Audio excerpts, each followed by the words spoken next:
Toothpaste, Millionaire, Chapter 2. Two notes from Rufus. Rufus was in my math class. I hadn't noticed him before the day he picked up my books, so I was surprised when he walked into the math class later that same day. Halfway through the class, someone behind me passed me a note.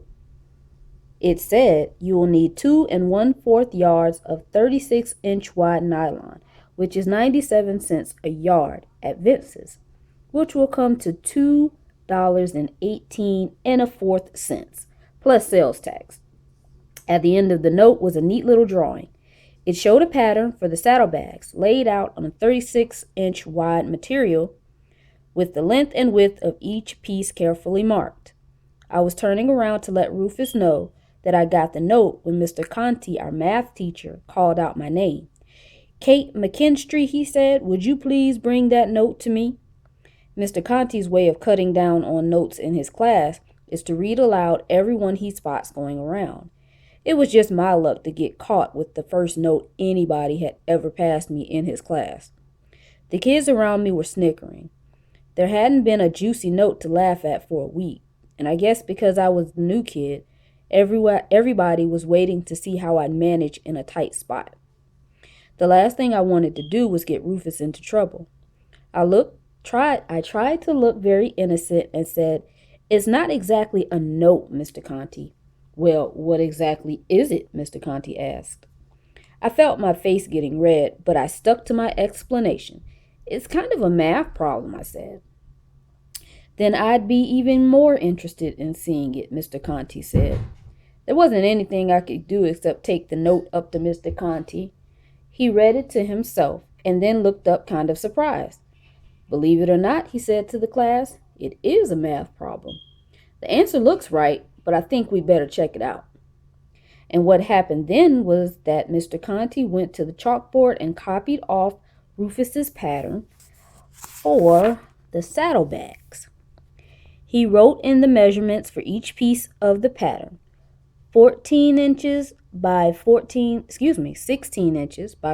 and a half inches, and 16 inches by 8 1/4 inches, and so on. Rufus had everything down to fractions of an inch. Then Mr. Conti asked the class, "How many yards of 36-inch wide material would you need to cut out all the pieces for this pattern, and how much will the material cost at 97 cents a yard?" The class groaned. Everybody wanted to know what the pattern was for. That stumped Mr. Conti. "A blouse, I suppose," he said. He checked with me. "A blouse?" "Yes," I said, "a blue blouse." I hoped Rufus didn't think I was making fun of him. I sneaked a look at the back of the room, but I couldn't tell what Rufus was thinking. He was scrunched over his notebook as if he were working very hard on the problem.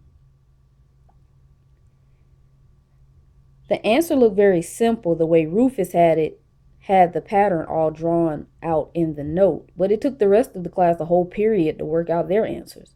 And everybody's answer was different. The class had that nylon costing anywhere from $2.91 up to over $10, partly because no one could figure out how to fit the pieces of the pattern on the material without wasting a lot of cloth.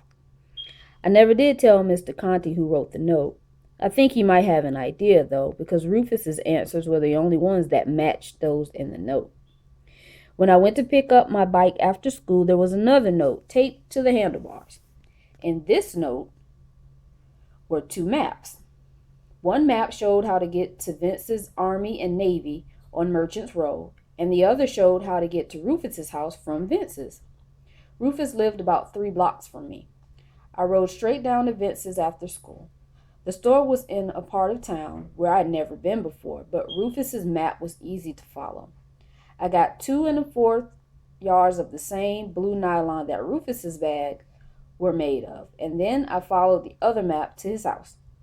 I didn't know if Rufus expected me to show up with the nylon so soon, but when I knocked at the door, Rufus's mother said, "You must be Kate.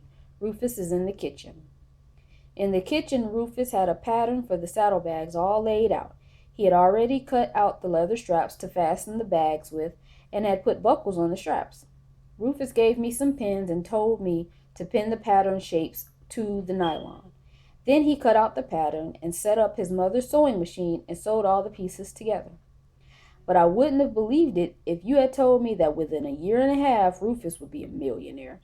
My father says it should have been obvious that anyone who could figure out within a fourth of a yard, how much material you need for a saddlebag could make $1 million making toothpaste.